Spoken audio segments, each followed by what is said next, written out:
Va nihoyat Doksimning Cho'lponni boltalashda trekini to'lig'i chiqdi. Qo'shiqning tezlarini tahlil qilgan edik. Pastdagi tugmaga bosib bu tahlilni ko'rishingiz mumkin. Nima bo'ldi ekan uning so'nggi so'zlari o'shanda tuyog'i najosat bosib to'ng'izlar kezdi gulshanda. Ayni shu o'xshatish bizning o'tgan asr adabiyotimizda juda keng uchraydi.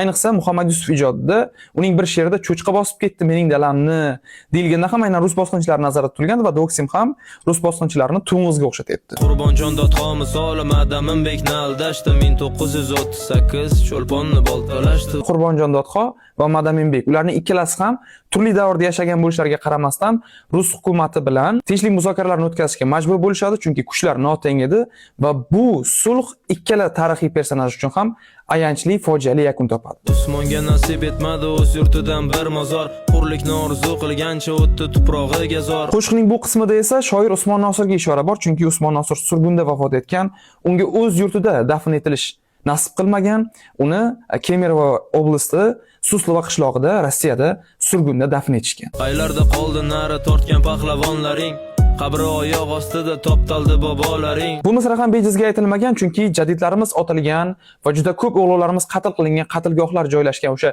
Bo'zsuv kanalining oldi, mahalliy aholi tili bilan aytilganda alvasti ko'prik yoqalari 2000-yilgacha, ya'ni Islom Karimov u yerni obod qilib shahidlar xiyobonini tiklashga buyruq berguniga qadar oyoq osti bo'lib tashlandiq holda yotgan. Tovon o'pib shoir bo'lgan bu shoirlar shon talashdi, jallodlar o'q topolmay Cho'lponni boltalashdi. Ana shu yerda ham juda kuchli misra keltirilgan. Tovon o'pib shoir bo'lgan bu shoirlar shon talashdi. Bu o'rinda jadidlarga qarshi ko'rsatma bergan va undan keyin jadidlardan keyingi adabiyot maydonini bir-biri bilan talashgan ijodkorlar, shoirlar nazarda tutilyapti. Paxtalar ekib bog'u sochdi boshing uzra rus, sariq kasal bo'lib nobud bo'ldi norasidalar. Bu misrani eshitgandan keyin Tog'aymurodning Otamdan qolgan dallar asari esimga tushdi. Sababi o'tgan asrda mamlakatimiz hududi paxtaga ixtisoslashtirilgan edi.